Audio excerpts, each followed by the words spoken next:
අපි අද බලමු 12 වරක් චක්‍රේ මනෝමයෙන් ගන්නෙ කොහොමද කියලා. මේක මාර ලේසි වැඩක්. වීඩියෝ එක ඉවරනකම් බලන්න. මේක පට්ට.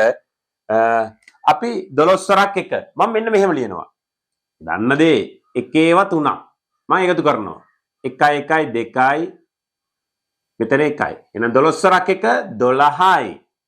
මෙතන 12 වරක් දෙක. දෙකේව තුනක්. මම මේ විදිහට ලියලා එකතු කරනවා. ඔන්න බලන්න.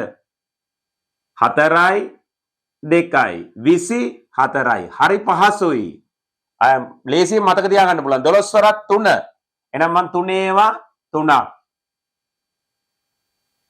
6යි 3යි 36යි. මාර ලේසි. මේක මරු. ඒ කියන්නේ දරුවෝ ගණන් වලට කැමති වෙනවා. රයිට්. ඔන්න බලන්න 12 වරක් 4. එහෙනම් 4 3ක්.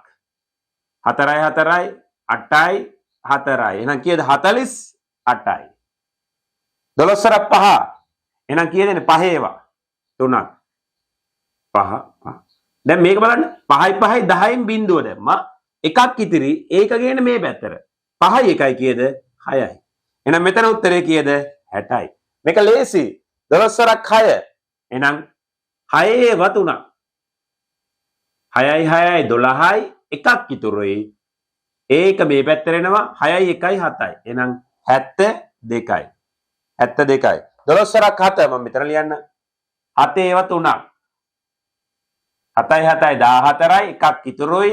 7යි 1යි 8යි. එහෙනම් කීයද 84යි. 84යි. 12 වරක් 8.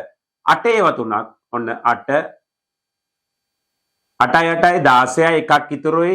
8යි 1යි 9යි. ඒ කියන්නේ කීයද 96යි. 12 වරක් 9 9 3ක්. 9 9 කීයද 18යි එකක් ඉතුරුයි. 9යි 1යි කීයද 10යි. 108යි. හරි ලේසියෙන් අපිට ගන්න පුළුවන්. විශේෂයෙන් කියන්න ඕන මේකේ අපි ගන්නේ 12 වරක් එකේ ඉඳන් 9 වෙනකන් විතරයි.